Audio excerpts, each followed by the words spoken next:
पिछले लेक्चर में हमने कुछ अमेंडमेंट एक्ट को डिस्कस किया था, फिर से एक बार रिवाइज कर लेते हैं। 44th से क्या क्या ऐड हुआ था? 42nd और एक और था 38th। अगर नहीं याद तो आप पिछली वीडियो में जाकर रेफर कर सकते हैं कि क्या क्या नेशनल इमरजेंसी में इसमें ऐड हुआ था। ठीक, तो अब हम इफेक्ट्स ऑफ नेशनल इमरजेंसी पढ़ते हैं। ठीक, तो इसमें हमें सेंट्रल स्टेट रिलेशन के बारे में पढ़ना है, effect on life of Lok Sabha और स्टेट असेंबलीज, फिर इफेक्ट ऑन फंडामेंटल राइट। ठीक, तो इतनी चीज़ें हमें पढ़नी है। तो पहला है, देखो सिर्फ इंपॉर्टेंट पॉइंट्स हैं यहाँ पे। Effects on the centre state relation. Executive पे क्या इफेक्ट पड़ता है? Centre become entitled to give executive direction on any matter. ठीक है, कंप्लीट कंट्रोल ऑफ सेंटर, तो कोई बड़ी बात नहीं है। लेजिस्लेचर में क्या होता है, सुनिए यहाँ पे, effect on the life of Lok Sabha and state legislature. इसकी लाइफ पे क्या इफेक्ट पड़ता है, इंपॉर्टेंट है। Life of Lok Sabha may extend beyond it's normal term of 5 year. ठीक, तो लोकसभा का टर्म है जो 5 साल से तो बढ़ेगा ही।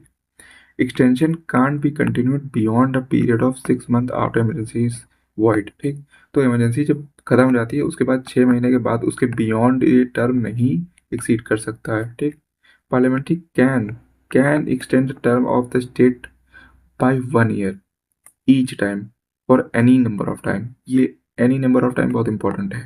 ठीक, कि पार्लियामेंट बार बार स्टेट लेजिस्लेचर का बार बार एक्सटेंड कर सकता है, एक एक साल तक, एक एक साल के लिए बढ़ा बढ़ा के, लेकिन एनी नंबर ऑफ टाइम है। ठीक, लेजिस्लेचर की बात है, parliament empowers to make laws on state subject.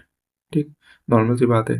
Legislature power of the state is not suspended. देखो, लेजिस्लेचर मतलब जो स्टेट का है उससे पावर छीनी नहीं गई है, लेजिस्लेचर भी बना सकता है। Power of state legislature is not suspended, लेकिन पार्लियामेंट भी एम्पावर हो जाता है कि वो जो स्टेट लिस्ट है उस पर लॉ बना सकता है। ठीक, यूनियन लिस्ट, स्टेट लिस्ट और कंकरेंट लिस्ट है ना, जो शेड्यूल 7 में आती है, तो वो हो जाता है। It become subject to overriding power of the parliament, है ना, तो वो overriding power of the parliament बस हो जाएगा। Hence state legislature are not suspended, इसका मतलब स्टेट लेजिस्लेचर सस्पेंड नहीं होगी। किसमें? नेशनल इमरजेंसी के केस में। इसको इस तरह से याद रख सकते हैं कि नेशनल इमरजेंसी में स्टेट ने कुछ किया थोड़ी है कुछ, तो फिर स्टेट की क्यों पावर क्रब होगी। ठीक है, ये तो एक्सटर्नल अग्रेशन, वॉर, इन सब की वजह से हो रहा है ना, कोई स्टेट मशीनरी थोड़ी फेल हुई है। फिर the laws made by the parliament on the state subject during national emergency become inoperable 6 month after the emergency cease to operate. ठीक है, तो जैसे ही 6 महीने खत्म हो जाते हैं, वैसे जो पार्लियामेंट ने स्टेट लेजिस्लेचर के लॉज बनाए हैं उनके सब्जेक्ट्स पे, वो सारे खत्म हो जाते हैं। If the parliament not in session, president issue ordinance, है ना, तो प्रेसिडेंट ऑर्डिनेंस इशू करते हैं, तो नॉर्मल सी बात है। ठीक, ordinance making of power of president कौन से आर्टिकल में आता है, रिकॉल करिए। ठीक, चलो, अब some important facts regarding national emergency चले देख लेते हैं। तो पहला है recall of important amendment related to national emergency, what did they do. ठीक है, 38 से क्या हुआ था, 44 से क्या हुआ था, 42nd से क्या हुआ था, रिकॉल करें। फिर article deal with effects of national emergency on fundamental right. कौन कौन से आर्टिकल डील करते हैं effects of emergency on fundamental right, recall करिए। आर्टिकल नंबर 358 और 359 ये करता है। ठीक, अभी इसको हम नीचे डिटेल में देखते हैं। देखो, आर्टिकल 358 क्या कहता है, on declaration of national emergency. Article 358 में क्या होता है कि आर्टिकल 19 ऑटोमेटिकली सस्पेंड हो जाता है हमारा। ठीक, तो ये बात है, ऑटोमेटिकली सस्पेंड होता है। ठीक है, कोई सेपरेट ऑर्डर हमें चाहिए होता है कि नहीं चाहिए होगा, नहीं चाहिए होगा। ठीक, state can take any action, any law. ठीक है, but action can't be challenged in court. ठीक है, कोई भी एक्शन लिया जा सकता है कि फंडामेंटल राइट वायलेट हो रहे हैं कि नहीं हो रहे हैं, इस चक्कर में कोई भी एक्शन को चैलेंज नहीं किया जा सकता कोर्ट में। कोई रेमेडीज अवेलेबल नहीं है ना, for any thing done by during emergency, क्योंकि जो पार्लियामेंट होता है वो इंडेमनीफाई करता है कि मैं सारे एक्शंस की जिम्मेदारी लेता हूँ।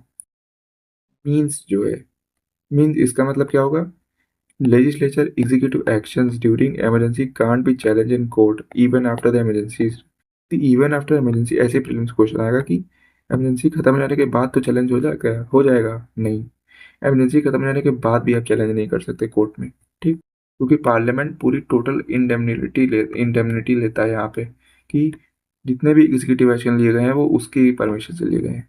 अब restriction on the above provision, भाई 44th अमेंडमेंट ला करके उस पर कुछ रिस्ट्रिक्शन लगाए होंगे गए होंगे।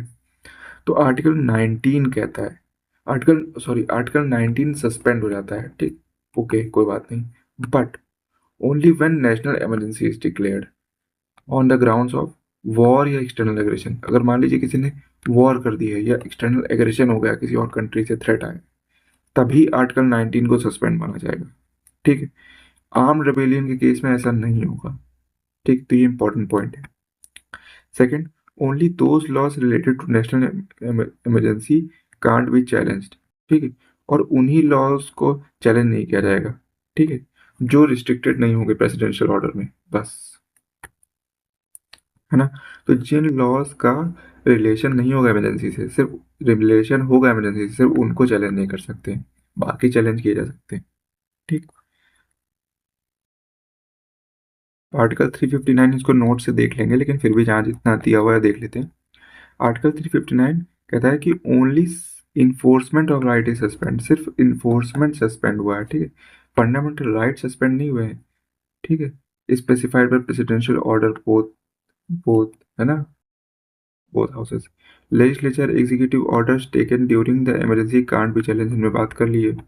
44th की बात करते हैं, उसने क्या किया है, प्रेसिडेंट कांट रिस्ट्रिक्ट ये सस्पेंड आर्टिकल 20 और 21। तो कौन सा आर्टिकल नहीं सस्पेंड होता है इमरजेंसी के दौरान, वो है आर्टिकल 20 और 21। और कौन सा सस्पेंड होता है, आर्टिकल 19, वो भी बिना इशू ऑर्डर के। हाँ, लेकिन अगर मान लो वॉर और एक्सटर्नल एग्रेशन है तभी 19 सस्पेंड होगा, वरना नहीं सस्पेंड होगा, अगर आर्म रेबेलियन हो रही है तो, ठीक है। Only laws related to emergency can't be challenge executive actions taken under the, same बात है, ठीक। फिर इसको आप बुक से एक बार जस्ट जाके ग्लांस कर ले, ठीक है। और सेशन को लाइक कर दे, लाइक करना मत भूले। सेम तरह की हम और वीडियोस से डिस्कशन करते रहेंगे टॉपिक्स पे।